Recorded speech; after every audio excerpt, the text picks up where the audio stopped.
Just hit a button, Morty. Give me a beat. Oh man, okay, alright, How Wigan were relegated by their invisible owner. Is this the biggest scandal in football? So after this video, if you want to find out more about this situation, I'll leave some links in the description to some other videos going into more depth about this situation. Also remember to subscribe to the channel, click the bell and check out some of my other videos in the description below after this one. So before the seeds to this scandal were planted, Wigan had been owned by local man Dave Whelan since February 1995, who in a fairy tale like storyline took them up 4 divisions to the Premier League and even won an FA Cup in 2013. Just 19 months ago in November 2018, Whelan sold Wigan to the International Entertainment Corporation, a company registered in the Cayman Islands who owned hotels and casinos in Manila, the Philippines, and were listed on the Hong Kong Stock Exchange, with the reported fee to take over the club being around £15.9 million. The face of IEC was Dr. Stanley Choi, a professional poker player. Initially everything seemed rather sensible after the takeover as the new owners sought to relay the pitch and seemed pretty shrewd in the transfer market.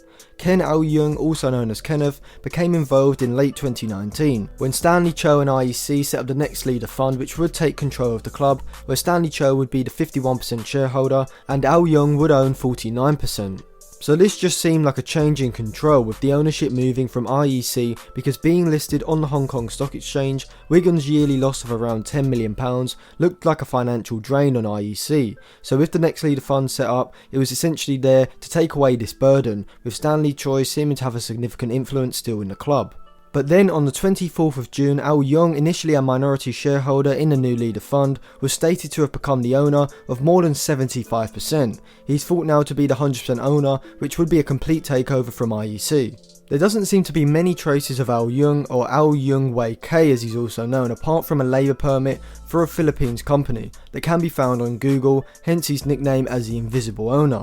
The EFL is understood to have approved the initial new Leader Fund takeover and Yueng's after that. The rules only require a buyer to show that they have the money to fund the club, not to actually provide any money, a bond or insurance to actually ensure the funding is there. First in partnership with Choi, he paid £17.5 million, giving IEC more than they paid for the club, and also ensured that the £24 million loan was repaid, which was the amount they had to pay to run the club over the previous year and a half. Yueng also provided proof of funds to pay for this loan and £25 million to run the clubs along with financial plans, which is why the EFL approved this takeover. However, there was something concerning about this agreement. The £24 million loan that was set to be paid back to IEC had to be paid back within a year and had a massive interest rate, rising from around 8% up to 20%, which does seem astronomical for a championship club to repay, with the interest payments alone being around £200,000 a month. But then on the day Yueng took ownership after the £41 million purchase, he decided not to fund it at all and put the club into administration, so losing control, the £17.5 million and probably the £24 million too. This seems extraordinary and utterly bewildering, as whilst Wigan do actually make an annual loss of £10 to £15 million per season, this isn't a massive amount for a championship club, and they do not have massive debt either, so they would be considered a healthy championship club.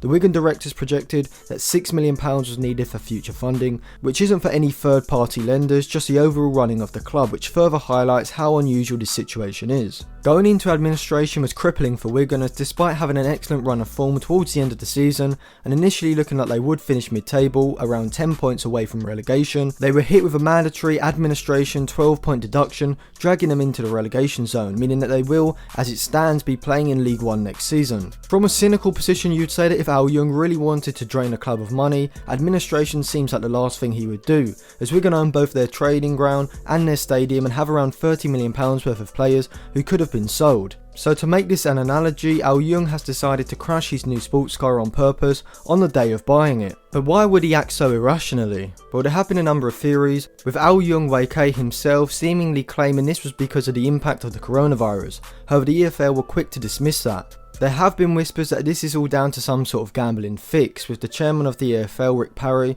actually being caught on camera alluding to that very scenario.